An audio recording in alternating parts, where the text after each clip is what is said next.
Oxo, tu viens promener? On va promener? Bon, écoutez, on va voir si Oxo nous rejoint. Nous sommes sur le départ. Maître Oxo ne fait pas toujours ce qu'on veut. Voilà, il a bien neigé la nuit. Et ça a un peu fondu sur la terrasse, mais il reste de la neige. Et alors, j'entends la petite turtle qui vient de rentrer. Regardez comme elle est belle, ma petite turtle. Voilà, ça en fait 2. Et voilà évidemment le troisième qui brûle d'impatience. Promenade, promenade, c'est parti. Et hop, Oxo. Bon, alors écoutez, j'ai fait simple. Je n'ai pas mon stabilisateur. Je n'ai pas mis de bonnette anti-vent. Je ne crois pas qu'il y a beaucoup de vent. Bon, espérons. J'ai fait simple, pas trop de technologie. Et nous allons aujourd'hui lancer une nouvelle série en fanfare sur le gluten. Vous voyez, Turtle qui vient de regarder à droite, un mouvement assez vif. Ça, c'est parce que Maître Oxo a décidé de venir. Et le voilà. Vous voyez ça en direct. Oxo, allez, viens, n'embête pas Turtle. Allez, viens, viens vite. Allez, vite, vite, vite, vite. Ah, il est bien de se faire prier. Hein? C'est le chef, hein? Regardez. Il dit à Turtle, toi tu viens pas. Hein? Ah oui, parce que Turtle va peut-être venir aussi. Donc on est en plein suspense ici. C'est un début un peu animalier, mais bon, après on va parler du gluten. Alors, qu'est-ce que le gluten? Le gluten est une substance viscoélastique faite d'un amas de protéines et ces protéines posent problème. Alors, quelles sont les protéines du gluten? Donc le gluten, ce sont des protéines, ce n'est pas une protéine, ce sont des protéines, c'est assez complexe. Il y a 2 grands groupes de protéines dans le gluten. Il y a... Allez Oxo, viens vite. Bon, il aime bien apparaître à la fenêtre. Oui, mais ça c'est le reflet de mes plantes.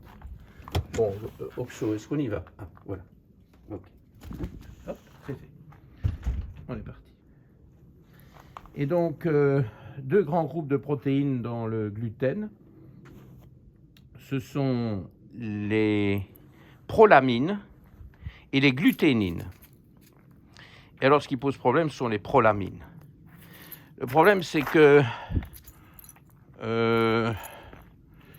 rien n'exclut que les gluténines ne donnent pas des réactions allergiques aussi. Et d'ailleurs, j'ai déjà, quand j'étais en Angleterre, organisé, bon, on peut le faire à partir de l'Europe, hein, c'est pas un problème, mais c'est assez coûteux. Hein. Organiser des tests Cyrex, non, Goliath, non, pas par là, allez, va. Des tests Cyrex, c'est YREX, un laboratoire très porté sur l'immunologie et l'allergologie aux États-Unis. Et j'ai déjà reçu des résultats montrant des allergies aux gluténines. Bon, donc ce n'est pas gagné. Mais ce qui pose le problème le plus classique, ça c'est bien connu, bien testé en Europe, ce sont les prolamines. Et vous allez tout de suite reconnaître des termes là-dedans. La prolamine du blé, c'est la gliadine. Okay, cette fameuse gliadine, beaucoup d'entre vous en ont entendu parler. On teste les réactions immunitaires contre la gliadine, d'une part, pour détecter la maladie cœliaque. Il n'y a pas que ça. J'aborderai les tests dans l'épisode 2 de cette saga gluten, que j'envisage en fait de tourner demain. Alors bon voilà, il neige, hein, donc nous sommes au cœur de l'hiver. Ici, il y a 0 degré. Et on n'annonçait pas de neige, parce que j'ai un peu peur pour mon iPhone, mais bon, on va voir comment on survit.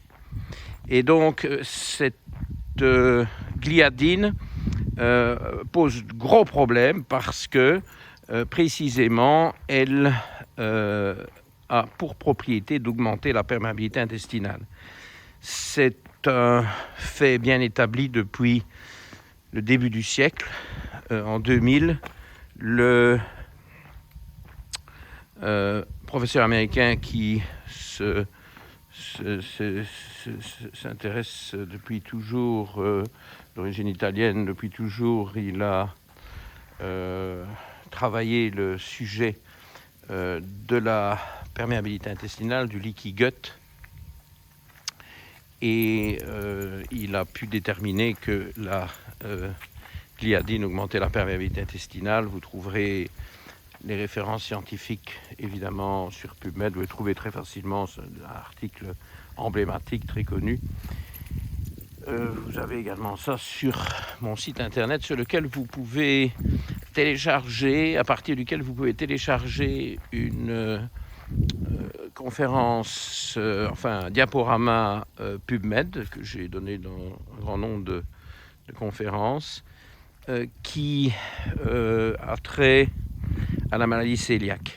Et franchement, je crois que ça vaut la peine parce que là, vous avez toutes ces références scientifiques d'abord, et puis alors toutes les céréales à gluten et tout ce qui peut remplacer les céréales à gluten, donc les céréales sans gluten d'abord, et puis alors les non-céréales, hein, donc tous les féculents qui, a fortiori, ne contiennent pas de gluten, puisque le gluten n'est présent que dans des céréales. Donc ça, c'est la gliadine, donc dans le blé. Alors, en général, on ne fait pas trop ces nuances, ces distinctions, mais vous voyez ce paysage hivernal, hein, là, on est dedans. Puis, si vous voulez un peu d'hivernal, bon, alors, c'est toujours un peu le problème, hein, c'est quand je filme vers l'extérieur, je ne sais pas renverser la tendance, mais oui, je suis équipé, hein. Alors je me réjouis d'avoir fini la vidéo parce que pour poursuivre la promenade, je peux vous dire que je vais utiliser mes gants. Parce que bon, 0 degré, c'est 0 degré. Hein. Alors est-ce qu'il est mon Goliath? Il est là. L'Oxo. Ah ben voilà l'Oxo. Et voilà l'Oxo qui sort du bois. C'est le cas de le dire. Ah ben qui y retourne. Bon voilà. Votre tête ne plaît pas à Oxo. Voilà ce que vous devez en conclure. Bon, je rattrape mon Goliath. Donc, d'habitude, on ne rentre pas dans ces subtilités. Vous m'entendrez dire, notamment à mes patients, que la gliadine est également présente dans l'orge et le seigle. Mais en réalité, ce n'est pas strictement parlant de la gliadine, c'est dans l'orge, on parle de hordéine, H-O-R-D-E-I-N-E, hordéine, parce que ça vient du genre latin de l'orge qui est hordeum, d'où hordéine. Et dans le seigle, vous avez de la sécaline, parce que le genre latin du seigle, c'est sécalé. Sécalé, céréalé, c'est le seigle. Voilà. Alors, par contre, dans l'avoine, vous avez de l'avénine. Hein, vous avez de l'avénine, et qui est quand même très différente des autres gliadines, ordéines, sécalines, parce que l'avénine est beaucoup plus digeste et ne déclenche pas la maladie cœliaque comme le font les autres protéines, les autres prolamines. Et c'est une nuance importante, ce qui ne veut pas dire qu'on peut toujours laisser l'avénine au cœliaque. Certains patients cœliaques réagissent à l'avoine. Et donc, ne me faites pas dire ce que je n'ai pas dit. Vous voyez, ça c'est mon haleine qui gèle, hein, si vous voulez appeler un chien. Aussi, il est mon chien. Alors voilà. Et donc, oui, j'ai choisi de tourner un peu ici dans le crépuscule pour renforcer cette ambiance assez inquiétante de l'hiver qui s'abat sur l'Ardenne luxembourgeoise, qu'on appelle le Slink. Et donc cette avénine n'est pas toujours innocente, mais elle est quand même beaucoup plus facilement tolérée par beaucoup plus de gens. Et par exemple, moi, je mange un petit peu de flocons d'avoine. C'est pas quelque chose vers lequel je me laisse trop emporter. Je suis pas tout à fait certain que ça ne me ballonne pas un petit peu. Enfin bon, j'en mange et visiblement, j'ai pas cette réaction typique du gluten le lendemain. Il y a l'oxo qui est dans le bois. Hein. Franchement, là, je crois que il ne vous a pas à la bonne aujourd'hui. Il est dans le bois. Ou il empêche Turtle de nous suivre. Hein. Ne vous faites aucune illusion à ce sujet. Bon, ben écoutez, on va se concentrer sur Goliath et sur cette nature et sur ce crépuscule. Et donc, cette avoine, moi, me convient mieux. Je n'ai pas les symptômes flagrants de prise de gluten avec rétention d'eau, mal de tête, brouillard cérébral horrible, ce qui fait que je vous garantis que je n'y touche jamais. J'ai pas envie de passer le lendemain dans cette espèce de semi-coma. Moi, je dois être d'attaque tous les jours. Si pas physiquement, parfois on est un peu malade. Ah ben voilà, notre Oxo, il est là. Oxo, viens vite. Donc, pas de gluten pour moi. Alors, les prolamines, pour en finir avec cette histoire de prolamines, sont également présentes dans d'autres céréales qui ne contiennent pas de gluten. Hein. Donc, vous voyez, il y a une petite complexité. Par exemple, dans le maïs, on trouve la zéine, toujours la même logique, puisque le nom latin du maïs, c'est Zea maïs. Donc, dans le maïs, il y a de la zéine. Il y a également une prolamine dans le sorgho, mais là, le nom ne correspond pas trop, je crois, et bref, j'ai oublié le nom. Mais donc, vous avez des prolamines au-delà des céréales à gluten. Et la particularité des prolamines à gluten, sécaline, ordéine et bien entendu gliadine, à partir de maintenant, je dirais gliadine. Hein, et d'ailleurs, dans gliadine, on peut mettre un S parce qu'il y a beaucoup de gliadines différentes. Et en réalité, quand on dit la gliadine, c'est une simplification parce qu'on devrait dire les gliadines, il y en a toute une collection. Et de nouveau, les laboratoires Cyrex permettent d'identifier des allergies spécifiques à différents types de gliadines. Et j'ai déjà vu certains de mes patients qui réagissaient à certaines gliadines et pas à d'autres. Enfin, bon, le résultat est le même. Ils ne doivent pas consommer, évidemment, de gluten à partir du moment où ils réagissent à l'un ou l'autre sous-type de gliadine. Alors, la particularité donc de ces prolamines type gliadine est très intéressante et vous allez tout de suite comprendre l'importance de ce fait. C'est très intéressant parce que elles ont une composition en acides aminés qui est tout à fait singulière. Très très bizarre comme histoire. Bourré de proline et de glutamine. Vous savez que j'ai pas trop d'atomes crochus avec la supplémentation en L-glutamine. J'ai mes raisons puisque il y a une possibilité de basculer la glutamine en glutamate qui est un neurotransmetteur excitateur.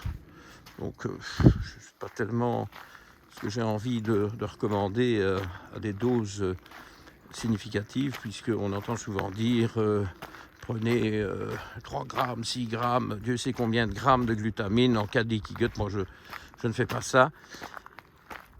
Pour cette raison-là, et puis, je vous dis, ça ne m'inspire pas plus non plus que ces ces satanées prolamines type gliadine sont bourrées, soit mieux dit que ces gliadines soient bourrées de glutamine et de proline. Mais vraiment spectaculaire, hein. Vous avez des enchaînements avec cet acide aminé qui est répétitif, alterner les deux, parfois côte à côte. Et alors, quand on voit ces structures, on se rend compte que c'est franchement anormal par rapport à la structure de protéines plus classique, de l'immense majorité des protéines, à vrai dire. Et vous avez toutes ces structures d'ailleurs sur mes diapositives, comme je vous ai dit tout à l'heure. Et c'est un fait que c'est difficile à digérer. Pour couper des jonctions entre acides aminés proline,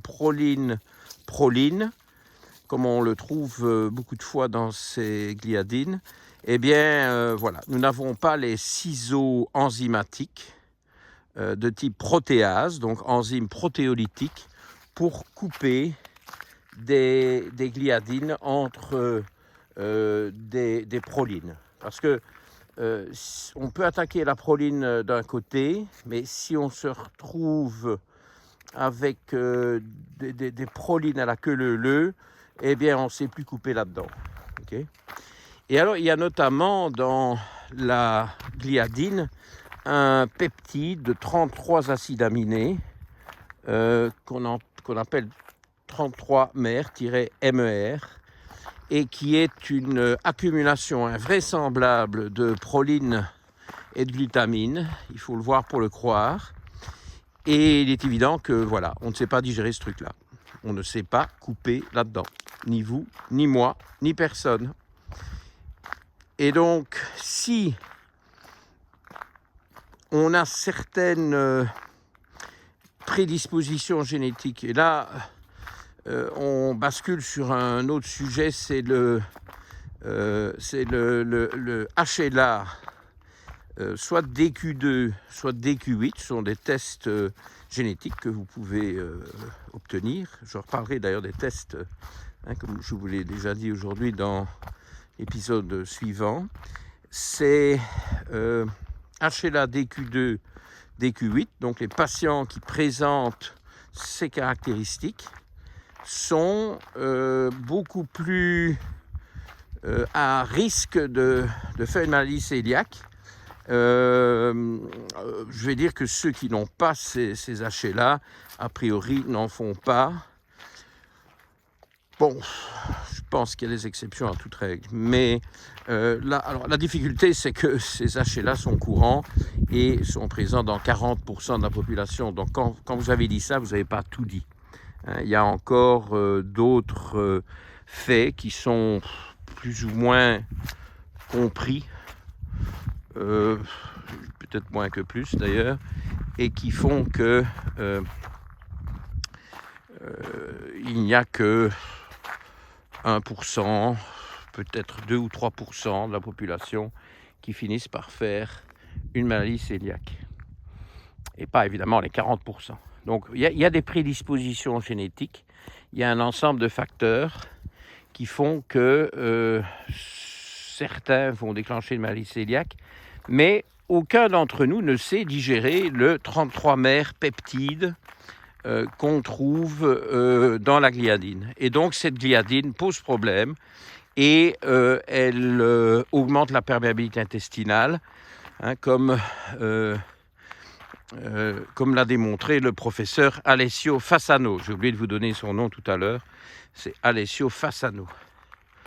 Alors tiens, voilà, vous voyez les lumières sur ma terrasse que je vous ai allumées, comme ça je peux vous montrer par en bas ce qui s'y passe.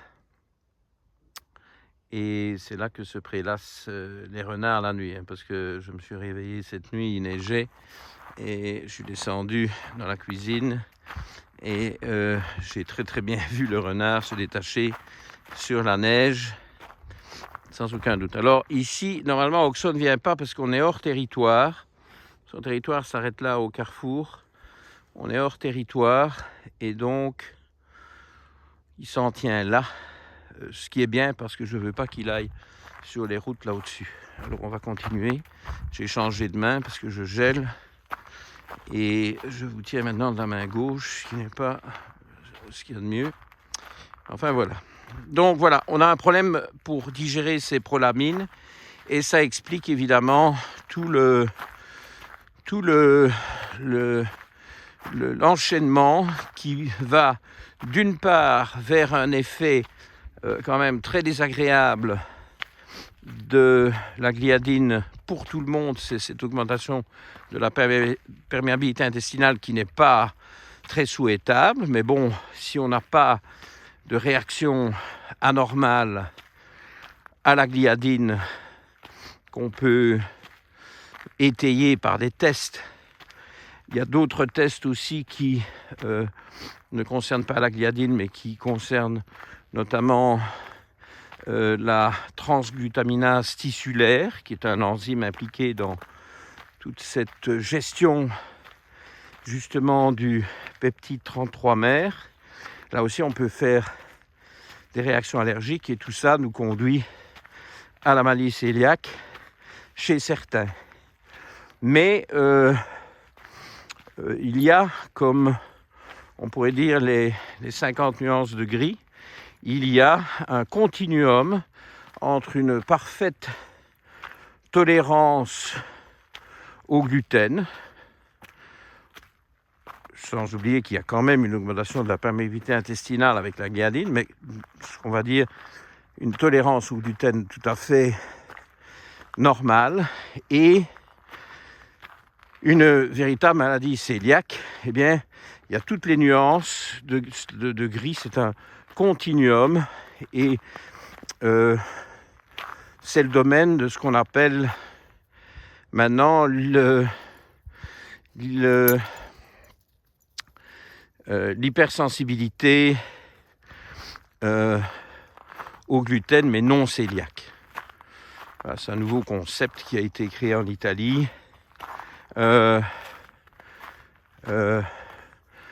Non-celiac gluten hypersensitivity, je crois, NCGH.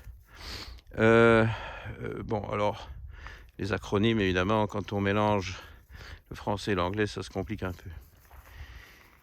Et nous reparlerons de tout ça en parlant des tests. Ce que je dois encore vous dire, avec le peu de temps qui me reste pour aujourd'hui, et puis la nuit tombe, il faut bien dire, c'est que il n'y a pas que le blé, le seigle et l'orge qui posent problème. On a mis l'avoine un peu sur le côté. Il y a aussi l'épeautre, parce que j'ai des tonnes de remarques et de questions au sujet de l'épeautre. Alors, bon, ça c'est vraiment la foire, hein. Ça me tape sur le système, je vais vous dire. On me dit, ah oui, mais le petit épeautre et l'épeautre ceci, l'épeautre cela. Bon, effectivement, il y a différentes variétés, il y a des nuances d'épeautre, etc. Il y a une espèce de mythe qui court suggérant que le petit épeautre ne contient pas de gluten. C'est de la foutaise. C'est de la foutaise. L'épeautre contient du gluten, point. Ok ? Arrêtez avec ça. Arrêtez de me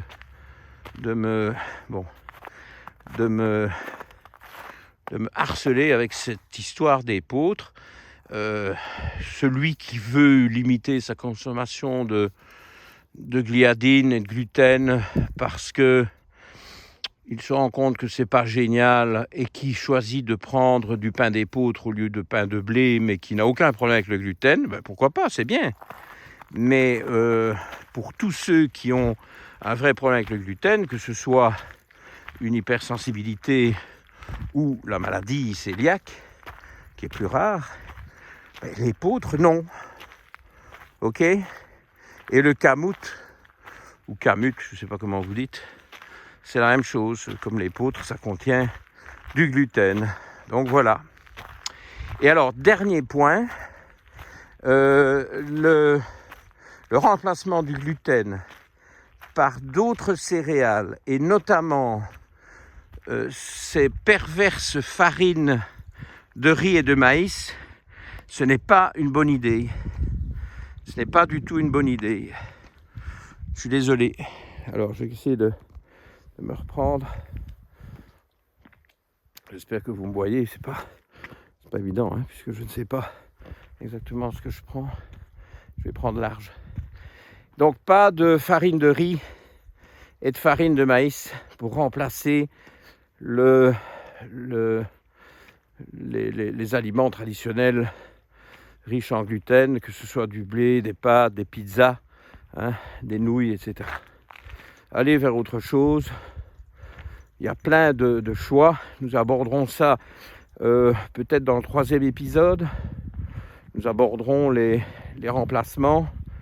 Mais ces produits étiquetés sans gluten, avec une longue liste d'ingrédients, c'est de la junk food. C'est très industrialisé, c'est sucré. Les index glycémiques sont horribles. Ça va pas. Puis en plus, c'est pas gai, ça se défait. Ah oui, j'ai oublié de vous dire, le mot gluten vient du latin et ça voulait dire glu. Le gluten, ça colle. Et c'est ça qui en fait évidemment un aliment liant par excellence. Bon voilà, c'est ce que je voulais vous dire aujourd'hui. Ah ben, je ne trouvais plus mon chien, mais voilà, il est toujours bien et bien là. Je vais vous le remontrer pour finir. Et on va en rester là, si vous voulez bien. Je vais mettre mes gants. J'espère que vous avez vu ma bonnette qui fait toujours beaucoup qui suscite beaucoup d'émoi et de commentaires. Bon ben voilà, l'hiver est de retour. Le temps des bonnettes est revenu.